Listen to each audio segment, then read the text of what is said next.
Line's tight, hard. Hard, hard, hard, hard, hard, hard, hard. Hurry. Whoa, whoa, whoa, whoa, whoa, whoa. Whoa. It's got to curl.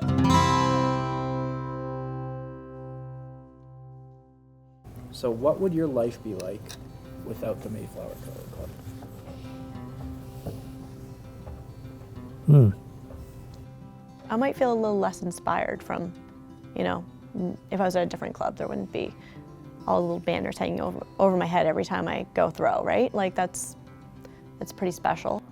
My life without the Mayflower would be way poorer without it. I mean, it has taught me all of my life's important lessons of kindness, of acceptance, of when I lose to get back up again and rise again.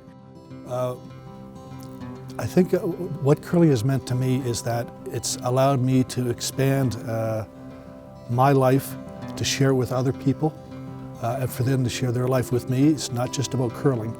It's about a lifestyle. It's about a sport that's welcoming and warm. What did the Mayflower mean to my life and the life of my family and friends? The Mayflower has been a good home.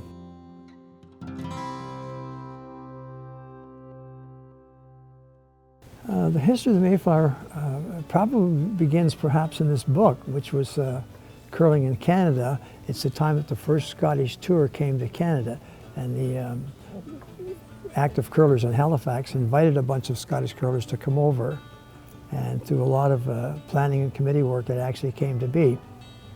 So when the Scottish curlers arrived in Halifax in 1902, December and January 1903, it really gave quite an impetus to curling in the city.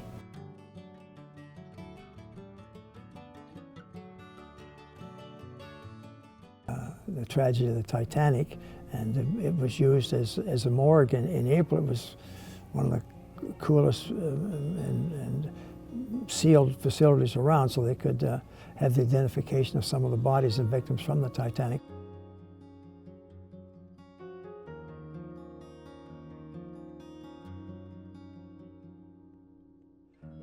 In 1917, the terrific Halifax explosion during the First World War, when that club on Agricola and Yonge Street was very seriously damaged, and it's just less than 10 years after it had been built.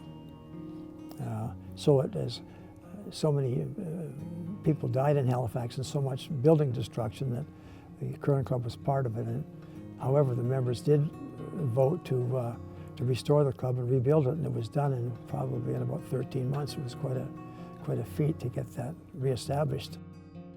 So if you review a list of our charter members from February 1905, you'll see some of the names still there today. So it's been a lasting community, a lasting contribution, and an important and lasting relationship with families within this city and community. My father would bring me here in 1960 when the club first opened, and he brought me on sheet one here and put me on the ice and got me to throw my first stone when I was 6, 7 years old. So that's how far back I go with this club. I'm 65, and now it's my turn to welcome new members to the club, and I take it as my responsibility to make sure that they feel welcome here and that they want to come back and share some of the things that I've been able to receive, and that's that warmth. By the end of the 6 ends, we have all the solutions to all the problems in the country, don't we? We should become politicians. I have a saying, all things Mayflower. The members are tired of hearing me say that, but anything that's going to be positive for the club, I'm for. And because the club is like my second family, and it's like what you do for your family, anything you can to make it a better place.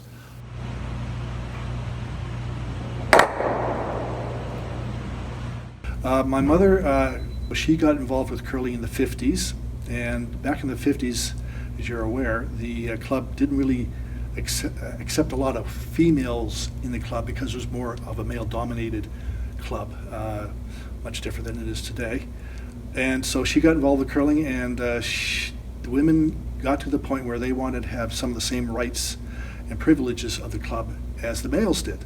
So in order to do that, a group of them formed a women's charter membership. And they got together and they had their own dues, their own rules, but at the same token, they still weren't allowed upstairs in the club. They had to get their drinks brought down to them through a dumbwaiter in order to have any liquor, and their husbands had to still sign them in back in the 50s. So again, it's hard to believe that in a short 50 years or less, that we've come so far that the women actually run the club now. Back in 1958, we were in a dark age when it came to what we call balance of male and female rights, if you will.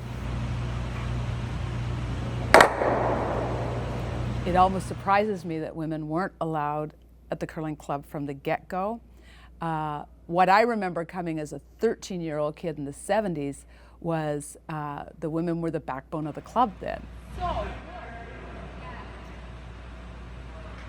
The club has a vibe of inclusiveness and kindness that I think that's what grabs people. Throw the out turn, big draw to the button. I moved to Halifax when I was 18. And when I moved here, I had to keep curling, because that's just what you do, keep curling. And the only club that I'd ever heard of was Mayflower. For a little while, it was like the Briar and the Scotties. The teams that were there were teams that were always from this club. So people aren't surprised ever to hear like, oh, Joe Brothers of the Mayflower Curling Club. Like, it's just like such a staple.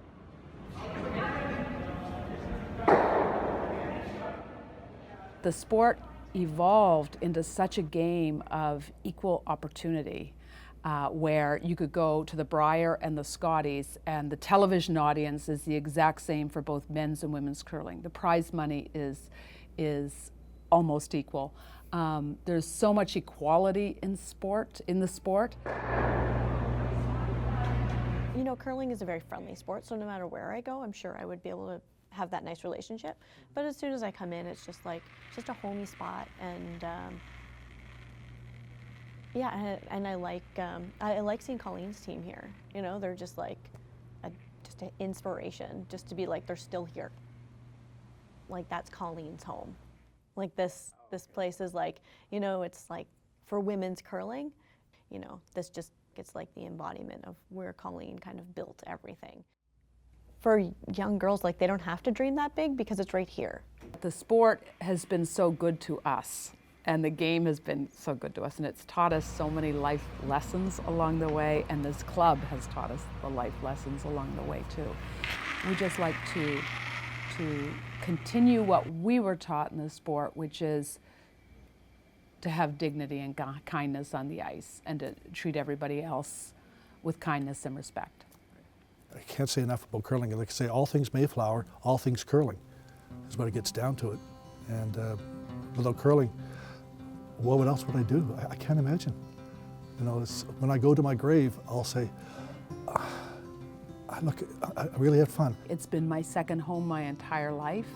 I feel always comfortable here. And this is where, you know, I believe I'll probably have my wake here when I die. And I'm not even kidding when I say that. It's been a home, a social home, and a curling home, and a competitive home, and a great place to meet friends and spend a few hours, especially on a stormy winter night. I just get to come here and just dump my stuff and just be like home.